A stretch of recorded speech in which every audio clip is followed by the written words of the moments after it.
2 சாமுவேலின் புஸ்தகம் 7வது அதிகாரம் வசனம் 11 15 வரை.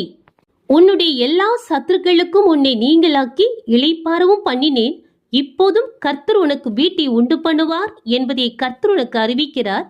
உன் நாட்கள் நிறைவேறி நீ உன் பிதாக்களோடே நித்திரை பண்ணும் போது நான் உனக்கு பின்பு உன் கர்ப்ப பிறப்பாகிய உன் சந்ததி எழும்ப பண்ணி அவன் ராஜ்யத்தை நிலைப்படுத்துவேன்.